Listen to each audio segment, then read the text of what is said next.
Morning all of you. हम पढ़ रहे हैं क्लास 10th जियोग्राफी का चैप्टर फर्स्ट। इसका फर्स्ट पार्ट अपलोड हो गया है, ये पार्ट सेकंड है। जिसने लाइक और सब्सक्राइब नहीं किया है वो लाइक और सब्सक्राइब कर दें ताकि मेरी आगे आने वाली वीडियो भी आप लोग देख सकें। इससे फर्स्ट पार्ट में हमने पढ़ा था रिसोर्स के टाइप्स, जिसमें हमने बायोटिक और अबायोटिक पढ़ा था। अब हम वही रिसोर्स के टाइप में पढ़ रहे हैं on the basis of accessibility।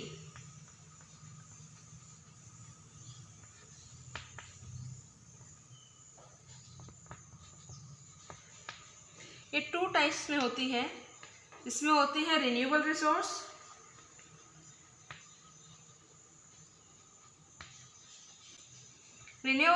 हम ऑलरेडी जानते हैं, ऐसे रिसोर्स जिनका हम यूज़ कर लेते हैं फिर उसको अगेन एंड अगेन हम यूज़ कर सकते हैं। यानी जिसका यूज़ हमने एक बार कर लिया है वापस से हम उसको यूज़ कर सकते हैं, जो रिप्रोड्यूस हो सकता है। रिप्रोड्यूस बाय फिजिकल, मैकेनिकल और chemical process.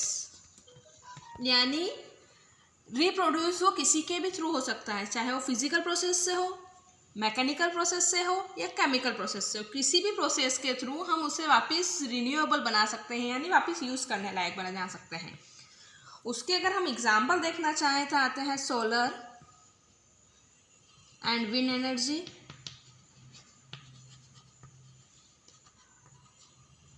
Forest and water.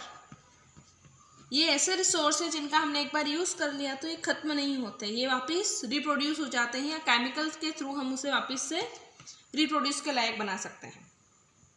वहीं सेकंड पार्ट आता है non renewable resource.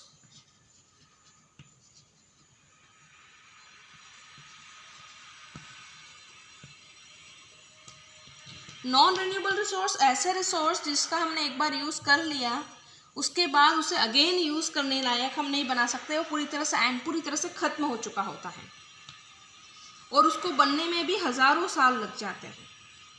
Which take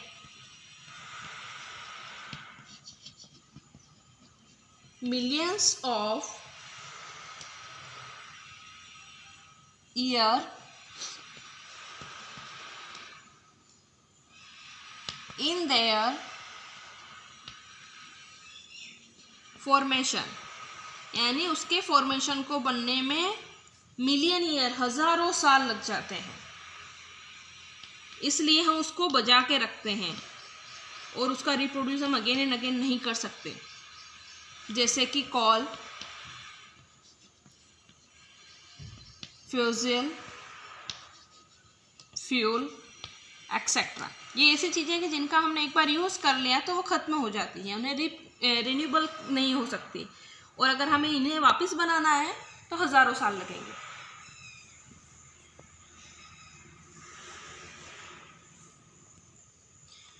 resource के थर्ड टाइप में आता है on the basis of ownership.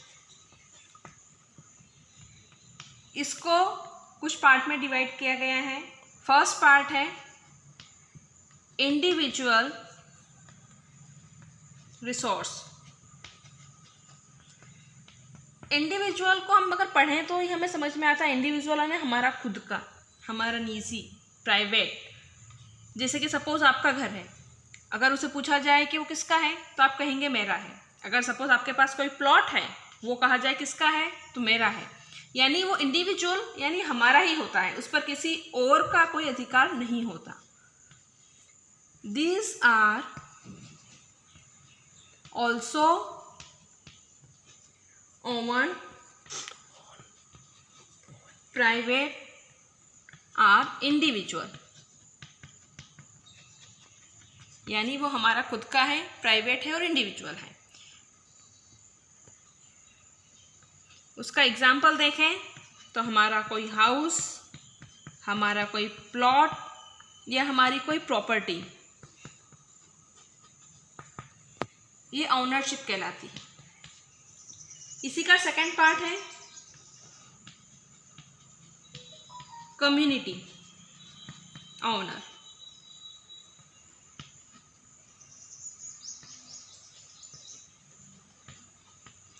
Community का मतलब जिसका यूज सिर्फ हम नहीं करते। हमने इससे पहले पढ़ा प्राइवेट में अगर जिसके एग्जाम्पल देखें तो उनका यूज हम ही करते हैं। अगर कोई और यूज करना चाहे तो पहले हम उसको परमिशन देते हैं, देन आफ्टर वो यूज कर सकता है।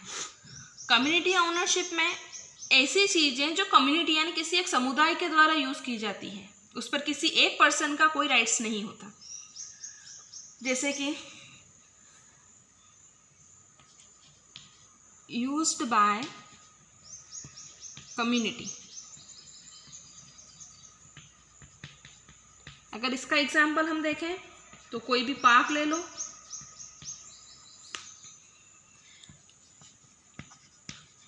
ग्रेजिंग ग्राउंड जहाँ पर गाय या कोई अन्य जानवर चरते हैं, पिकनिक स्पॉट्स ले लो, यानी ये ऐसी चीज़ें हैं जहाँ पर सिर्फ हम ही यूज़ नहीं करते, इनका यूज़ किसी एक कम्युनिटी, किसी समुदाय के द्वारा यूज़ किया जाता है।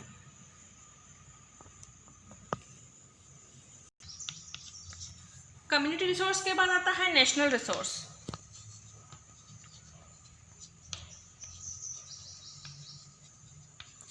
नेशनल रिसोर्स पढ़ने में ही लगता है जिस पर पूरी ये किसी कंट्री का राइट्स होता है, हमारा या किसी एक कम्युनिटी का कोई राइट्स नहीं होता।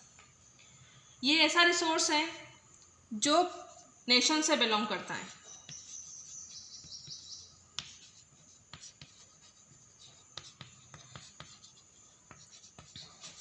जैसे सपोज हम एक एग्जांपल ले लें कि हमारे यहाँ पर एक रेलवे ट्रैक बनने वाली है।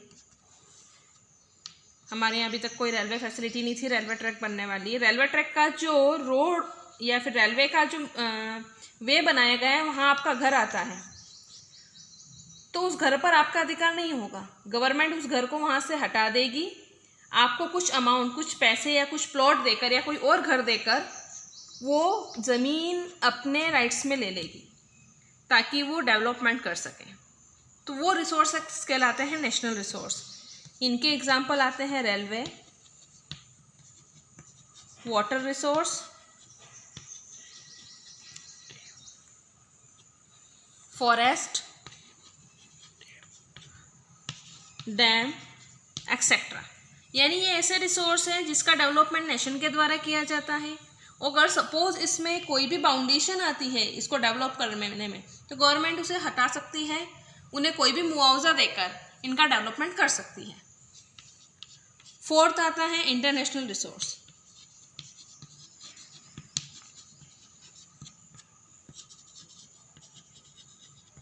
जिस पर किसी एक नेशन का राइट्स नहीं होता है। इंटरनेशनल रिसोर्स में आते हैं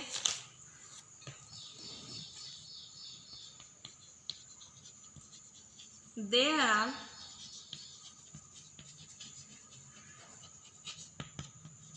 इंटरनेशनल इंस्टीट्यूशन